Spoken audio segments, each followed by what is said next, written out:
India tomorrow में आपका स्वागत है। अभी चंद दिनों पहले असम में मुसलमानों का के साथ जो व्यवहार वहाँ हुआ है असम में, और उनको ज़मीन से बेदखल किया गया। कई लोगों का दावा है कि वहाँ 100 साल से रहते आ रहे थे। उस पर एक डेलीगेशन गया मुस्लिम संगठनों का, मुस्लिम तंजीमों का, जिसमें जमात इस्लामी हिंद, जमीयत उल उलमा हिंद और SIU शामिल थी। तो ज़मीन पे वहाँ ग्राउंड पे क्या आपने देखा, उस पर आप विस्तार से बताएं। ये डेलीगेशन गया, जैसा कि आपने खुद बताया, कि जिसमें जमात इस्लामी हिंद, जमीयत उल उलमा हिंद और student Islamic organisation of India के नेशनल लेवल के लीडर्स और स्टेट लेवल के लीडर्स शामिल थे। ये जगह बहुत दूर है, जहाँ विलेज ख़त्म हो जाता है, जहाँ रोड ख़त्म हो जाता है, उसके बाद एक नदी आती है, फिर आप कश्ती पर सवार होकर नदी क्रॉस कीजिए, फिर उसके बाद जो है कम से कम 45 मिनट्स तक आप ट्रैक्टर पर रोलर कोस्टर की तरह सफ़र करते रहें। जाने के लिए कोई रास्ता नहीं, कोई पगडंडी नहीं है, कोई फुटपाथ नहीं है, खेतों और मिट्टी के बीच में से आपको जाना है। तो वहाँ जब जाते हैं तो बहुत दूर में एक बस्ती को उजाड़ दिया गया है, और उस वक्त वहाँ हेवी मशीनरीज काम कर रहे हैं तोड़ फोड़ करने के लिए, ग्राउंड को लेवल करने के लिए। ये जो हमने नदी क्रॉस की है, यही नदी घूम कर आती है, तो फिर उस नदी को क्रॉस करना पड़ता है। तो यहाँ से इन लोगों को निकाला गया, एविक्शन कराया गया और ले जाकर रिवर के उस पार बसाया गया। वो असल में रिवर बेसिन है। रिवर बेसिन एक टेक्निकल वर्ड है, यानी जो असल में रिवर ही है। जब हाई फ्लड लेवल होता है HFL, तो उस ज़माने में वो सबमर्ज हो जाएगा बेसिन। और जब ड्राई सीजन है, इस वक्त ड्राई सीजन चल रहा है, तो वहाँ आपको ज़मीन नज़र आ रही है। तो इनको ऐसी जगह ले जाकर छोड़ा गया जो ज़मीन है लेकिन मार्शी लैंड है, यानी आप चलते हैं तो ज़रा प्रेशर डालेंगे तो नीचे से पानी आने लगता है। तो मार्शी लैंड में ऊपर आसमान है, नीचे गीली ज़मीन है, कोई छत नहीं, कोई घर नहीं, कोई टॉयलेट नहीं, कोई रास्ता नहीं, कोई बिजली नहीं, पानी खाना इसका कोई इंतज़ाम नहीं है, बच्चों के लिए कोई स्कूल नहीं है, बस ले जाके डंप कर दिया गया है। ये पैथेटिक सूरत हाल का हमने जायज़ा लिया। और ये 900 फैमिलीज थी। इनको दो जगह पर 2 किलोमीटर की दूरी पर एक ग्रुप को वहाँ, एक ग्रुप को यहाँ डंप किया गया है। ये है एविक्शन। एडमिनिस्ट्रेशन से जो मुलाकात हुई वहाँ पर और मुख्यमंत्री जिसे असम के, तो क्या लगा कि जो दावा और या वादा कर रहे हैं उसको इंश्योर या सुनिश्चित कर पाएंगे वो? हमारी मुलाकात 3 लोगों से हुई। एक SP से हुई, DC से हुई, CM से हुई। CM साहब से जो मुलाकात हुई उसमें हमारे पेश नज़र 2 एजेंडा था। एक बात तो ये है कि एविक्शन के जो रूल्स हैं वो फॉलो नहीं किए गए। हिंदुस्तान भर में लोग ऑक्यूपाई करते हैं गवर्नमेंट लैंड्स को, और गवर्नमेंट को जब भी ज़रूरत पड़ती है उसे इवैक्यूएट करने की किसी प्रोजेक्ट के लिए, तो उन्हें वहाँ से डिस्प्लेस करने से पहले उन्हें अल्टरनेटिव ज़मीन दी जाती है। मुतबादिल ज़मीन का हिस्सा कहीं दिया जाता है, शहर में कहीं भी दिया जाता है, उसके बाद उनको वहाँ से निकाला जाता है। तो हमने CM साहब से कहा कि ये रूल तो सब जगह है, असम में भी है, तो इस रूल को फॉलो नहीं किया गया। CM साहब ने कहा कि नहीं, हमने तो 3 महीने का नोटिस दिया था। नोटिस तो दिया था, लेकिन जगह कहाँ है? तो जो जगह दी गई है वो तो आपने रिवर बेसिन दिया है। ऑलरेडी जहाँ है वो सबसे ख़राब तरीन ज़मीन है, वो विलेज में नहीं है, ना गाँव है ना विलेज है, बल्कि एक बयाबान में पड़े हुए थे। वहाँ से निकाल कर आपने रिवर बेसिन में उतार दिया। कहीं ना कहीं गवर्नमेंट उन्हें रिहेबिलिटेट करे, या इस पर लॉ है या इस पर रूल है ये हमने उन्हें गोया याद दिलाया। दूसरी बात जिस पर हमारा इसरार था वो ये है कि जब आप रजिस्ट निकालेंगे तो लोग रजिस्ट करेंगे।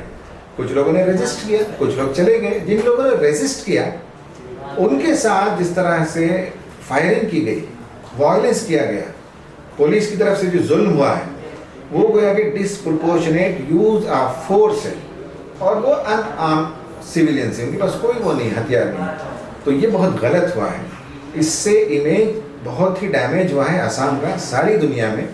जब उनसे कहा तो उन्होंने भी कहा कि मैं इसको मानता हूँ कि ये जो कुछ हुआ है इससे आसाम का नाम तो दुनिया में ख़राब हुआ है, और ये कहा कि इसीलिए मैंने फौरन इंक्वायरी कमीशन बिठा दी है। जुडिशल इंक्वायरी होने वाली है, जुडिशल इंक्वायरी होगी और फेयर और इम्पार्शियल जब इंक्वायरी होगी तो पता चलेगा कि किसकी तरफ से कसूर है। बहरहाल हमारा इसरार था कि ये इंक्वायरी फेयर होना चाहिए, इम्पार्शियल होना चाहिए, और जिन लोगों ने गलती की हो ऑफिसर्स में भी उन्हें सज़ा मिलनी चाहिए।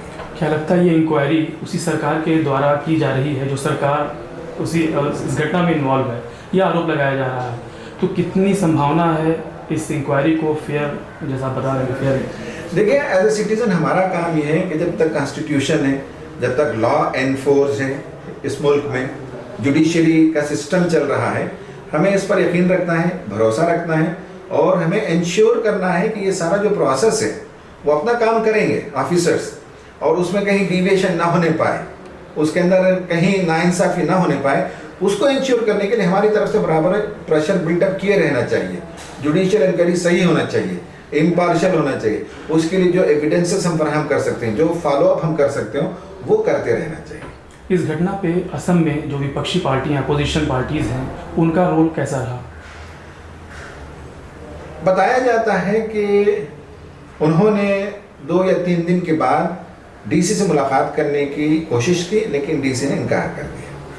तो ये जो विपक्ष में इस वक्त मौजूद है, जो अपोजिशन में है, तो उनका जो है बहरहाल एक टोकन गेस्चर था। हमें नहीं लगा कि ग्राउंड पर उतरकर उन्होंने कोई सीरियस काम किया हो। अलबत्ता ये IUDF के लोग वो मैदान में नजर आए, उनके MLAs वर्कर्स और उनकी यूथ विंग के नौजवान बहुत एक्टिव थे, रिलीफ भी फराहम कर रहे थे, और लीगल फाइट के सिलसिले में जो रिक्वायरमेंट है विक्टिम्स को मदद करनी चाहिए, उसमें हमने ये IUDF के लोगों को देखा। बहुत सारे लोग सोशल मीडिया पर इस घटना के बाद तरह तरह की बातें कर रहे हैं, खासकर मुस्लिम युवा। तो मुस्लिम युवा को क्या संदेश देंगे? मुस्लिम युवा को जो संदेश देना चाहिए, वो जब भी कोई वाक़या हो तो उसके बारे में पूरे मालूमात हासिल करनी चाहिए। जल्दबाजी नहीं हो सोशल मीडिया में कि आज कोई वाक़या आ गया, हमने उसे फैलाना शुरू कर दिया, हमने कोई मौक़िफ़ इख्तियार कर लिया। उसका सही तरीक़ा ये है कि ये अल्लाह का एहसान है कि इस उम्मत में बहुत सी तंजीमें हैं, बहुत सी जमातें हैं, और ख़ासकर युवा में तो ऐसा ही वो काम कर रही है, और उसके लीडर्स पहुंच जाते हैं। जहां भी कोई जो है इस तरह का वाक़या हो, कोई इंसिडेंट हो, तो वेट करना चाहिए ग्राउंड रिपोर्ट आने तक, नंबर 1। उससे पहले कंक्लूजन पर पहुंचना एक नॉन साइंटिफिक रवैया है। साइंटिफिक रवैया यही कि फुल डिटेल्स के साथ बात करें। दूसरा ये है कि इमोशनल कभी नहीं होना चाहिए। सामने वाली जो पार्टी है, जो कम्युनल एजेंडा के तहत काम कर रही है, जो चाहते हैं कि मुल्क को कम्युनली डिवाइड करें, वो तो इमोशनल इश्यूज छेड़ते रहेंगे। हमारे मुस्लिम नौजवानों को चाहिए कि इमोशनल होने के बजाय रैशनल तरीके से सोचें, और लीगल तरीके से कैसे फाइट दिया जा सकता है ये सोचना चाहिए।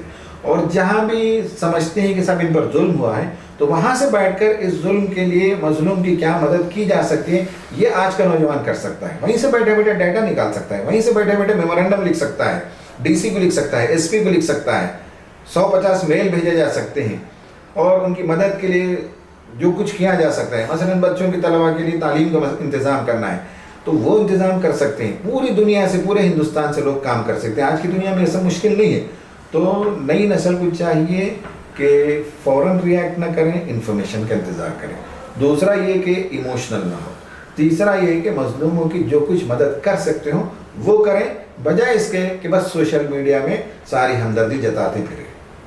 इस तरह की घटनाओं पे मीडिया का रोल बहुत इंपॉर्टेंट और महत्वपूर्ण हो जाता है। ग्राउंड से क्या रियलिटी है ग्राउंड की, वो मीडिया लेकर के आती है और बहुत बड़ा रोल प्ले करती है। लेकिन इस घटना में हमने देखा कि जब प्रोटेस्टर को गोली मारी गई तो मीडिया का एक व्यक्ति उस पर कूदता है, जो अधमरा व्यक्ति है उस पर कूद रहा है। इसको लेकर पूरी दुनिया भर में इसकी आलोचना और निंदा हुई। इस पर क्या आपकी प्रतिक्रिया है? आप ये कैसे मालूम हुआ? ये सोशल मीडिया वेरीफाइड तो मीडिया ने किया ना, यही तो हम कह रहे हैं कि मीडिया के जहां आप ये कह रहे हैं कि इसमें बैड एलिमेंट्स हैं, इमोशनल चीज़ों को फैलाते हैं, कम्युनल चीज़ों को फैलाते हैं, वहीं तो ऐसे बंदे भी मौजूद हैं जिस तरह का वीडियो निकाल कर ले आए। जो एक इंसान पर जुल्म हो रहा है, अधमरा आदमी है, उस पर कूद रहे हैं, ये वीडियो कहाँ से मिला? ये भी तो एक जर्नलिस्ट ने शॉट किया। किसने शॉट किया हमें पता नहीं, लेकिन जिसने भी शॉट किया उसके बारे में किसी ने नहीं कहा, ना पुलिस ऑफिसर ने कहा, ना सीएम ने कहा कि ये डॉक्टर्ड है। आमतौर पर ये तरीका होता है ना, कह देते हैं भैया डॉक्टर्ड है, किसी ने नहीं कहा। इन लोगों ने एक्सेप्ट किया कि जो कुछ हुआ है ये इंतहाई बारबारिक है, इनह्यूमन है और अगेंस्ट एनी रिलीजन, कोई रिलीजन ये नहीं सिखाता। तो इन्होंने जो कुछ किया, इस नौजवान ने जो कुछ किया है वो बहुत गलत किया है और फौरन 2 घंटे के अंदर उसे अरेस्ट कर लिया गया। इस तरह की घटनाएं देश में दोबारा इस तरह की ना हो, इसको लेकर के क्या कोई आपका प्लान है भविष्य का, फ्यूचर का? देखिए, इस देश में एक कुव्वत है, एक फोर्स है जिसको इस बात का मजा लग गया है कि कम्युनल डिवाइड से उनका वोट बैंक बढ़ता है। जब ये चाट लग जाए तो बहुत देर से ये छूटती है। तो मुसलसल वो इस काम में लगे हुए हैं कि जितना हो सके पोलराइज करें, कम्युनलाइज करें, टेंशन पैदा करें, कम्युनिटीज को डिवाइड करें, ये करते रहेंगे। हमारा काम है, हमारे नौजवानों का, कि उसके बिलमुकाबिल जो पॉजिटिव चीज़ें हैं, जो अच्छी बातें हैं, जो खैर की बातें हैं, उसको फैलाने के लिए, उसको काम करने के लिए वक्त देना पड़ेगा, कुर्बानी देनी पड़ेगी, मैदान में आना पड़ेगा। सिर्फ सोशल मीडिया पे बैठकर दावत का काम नहीं होता है, इस्लाह का काम नहीं होता है, इनकलाब नहीं आता है। जो गलत काम इस वक्त कर रहे हैं वो लोग भी मैदान में उतर कर काम कर रहे हैं। जो हक का काम, सही काम, इंसानियत का काम, ह्यूमैनिटेरियन वर्क करना चाहते हैं, वो मैदान में आए बगैर कैसे दुनिया की सूरत हाल बदल सकती है? तो इसलिए उसका काउंटर ये है कि मैदान में आए, और by and large majority community के लोग इसका साथ नहीं देते। वो एक छोटा सा तबका है, बाय एंड लार्ज मेजॉरिटी का तबका है, और माइनॉरिटीज़ में सब मिलकर इस मुल्क को सही दिशा दें। इस मुल्क के अंदर इंसानियत हो, भाईचारगी हो और हर एक के लिए आज़ादी हो, रिस्पेक्ट हो, रिलीजन का एहतराम हो। इसके लिए काम करने की ज़रूरत है, नक्शा बनाने की ज़रूरत है। इसके बगैर सिर्फ सोशल मीडिया से आहो बुकार करने से ये मसला हल होने वाला नहीं है। आखिरी सवाल, असम के बारे में कहा जाता है कि जो वहाँ के मुस्लिम हैं, जैसे अभी जिन लोगों को विस्थापित किया गया या हटाया गया, बेदखल किया गया अपनी जगह से, तो उनमें अशिक्षा है, बहुत ज़्यादा एजुकेशन नहीं है, जागरूकता नहीं है। तो उसको लेकर के जो तमाम मुस्लिम संगठन हैं, क्या उनका कोई प्रयास है, हो रहा है? वहाँ मुस्लिम संगठनों का क्या जो है उनका एफर्ट है, इसके बारे में मुझे वाकिफियत नहीं है। अलबत्ता हमने उनसे कहा कि आप ये कहते हैं कि 40 साल से 50 साल से यहाँ आबाद हैं,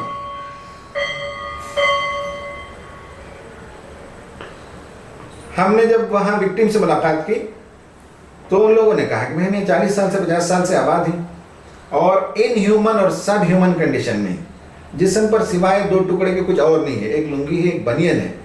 बच्चियां और बच्चे भी 10-12 साल के होने तक सिर्फ एक पैंटी या एक जो है शॉर्ट्स के साथ रहते हैं, कपड़े नहीं पहनने के लिए, खाने के लिए खाना नहीं है, तालीम क्या हासिल करेंगे?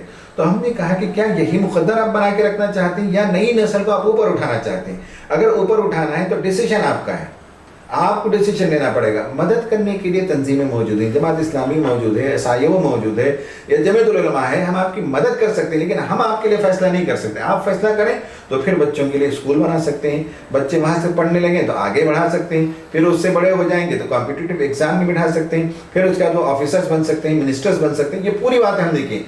डिसीजन आपको लेना है, तकदीर बदलना है। जब तक आप अपनी तकदीर नहीं बदलेंगे, कोई आपकी सूरत हाल को बदल नहीं सकता। इंडिया टुमारो को समय देने के लिए धन्यवाद। शुक्रिया।